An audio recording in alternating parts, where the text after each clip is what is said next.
Darrell, first thing I wanted to talk to you about was James Wilson. Now out in front as top scorer, looks to be back up and running. From what you've seen of him over the last few weeks, where is he up to in terms of where you want him to be and where he wants to be? Yeah, he's at it. He's back at it. He's had his training minutes, he's had his match minutes now, playing with plenty of confidence. So I've been pleased. What is it about him that adds that perhaps a little extra to your team that you get from him when he's on song?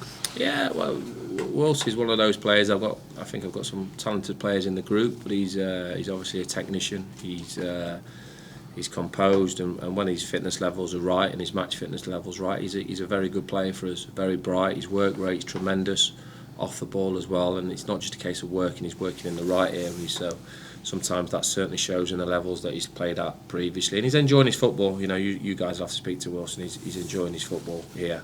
And I think that's paramount for James, that he enjoys it and feels love, which he is here. Oh, that's a big part of it, I suppose. Does he need to feel wanted in order to get the best out of him? Listen, every player, and this isn't just James, every player needs managing certain different ways, and everybody's personalities are different. It's up to me and my staff to make sure we get that all matched up right, to make sure that the players can perform at their max on a mental and a physical level. So.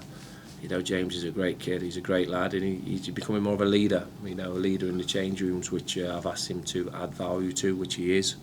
And he's certainly a player in the change rooms that a lot of players look up to. As a finisher, how highly do you rate him? Oh, he's a very good finisher, natural finisher. I've seen that on many occasions in training. You see it very, very early. Well, I do personally, that who your natural finishers are. Keane Harrott, he's another natural finisher, to be honest with you. And that kid's got massive potential. Willow is. Tom Collins, a natural finisher as well. So we've got a few players that can find the back of the net. From where you were maybe a month ago, even longer than that now, to where you are now, do you feel that, as I said to you the other night, do you feel you're getting back to where you want to be, not just in terms of the results, but in terms of where you want it to be as how well prepared the squad are? Listen, I think there's many challenges through the course of the season that you have to come through, and at the end of the season, the table won't lie. You'll finish where you need to finish.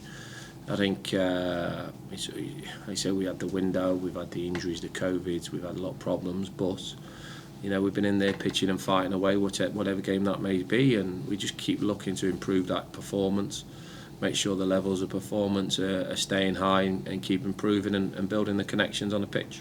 I know you'll always be professional about stuff, but at what point does that extra bit of drive and determination, and if you like, the desire come into it, just as much as the need to be professional and to prepare as well? It's an ongoing thing. I don't really change. My staff don't change. We work to each game. That's what we do. It's boring for you guys, but that's what we do. It's up to everybody else to enjoy moments and enjoy that side of things, and that's why we all love football. But for us, it's about being professional and just approaching it on a continuous basis. We move on to Northampton now. We've analysed the game, what we did, the good, the bad against Carlisle. We move on to Northampton, which will be a different game, different problems. So, but it's a game we look forward to. It's always great on the back of an away win. And going back to the start of the season when you lost there, now a lot of water under the bridge since then. But when you go into this game now, do you get the feeling now that your squad is kind of amped up and ready to go for it?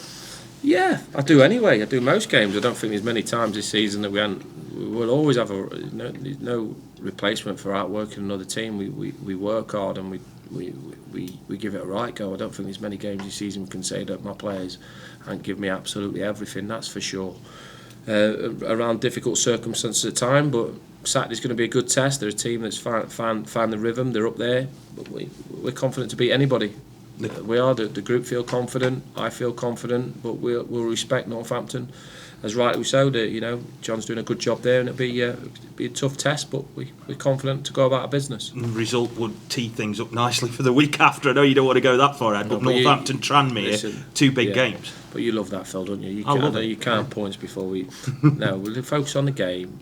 Tranmere's not even in my head. We've got a big game Saturday to back up on a good away performance at Carlisle. Lovely, cheers. Northampton, as you've already said, are you surprised that they are staying on the pace then, Darrell, or is it difficult to assess when you met them early in the season to where they are now? I'm not concerned in Northampton, George. That's up to them to assess how they're doing as a football club. They're doing well. We know it's going to be a tough test because they're in the top three, but we worry about what we do. When I mean that, that's not being disrespectful to the opposition. That's understanding the strengths and the weaknesses and trying to beat them.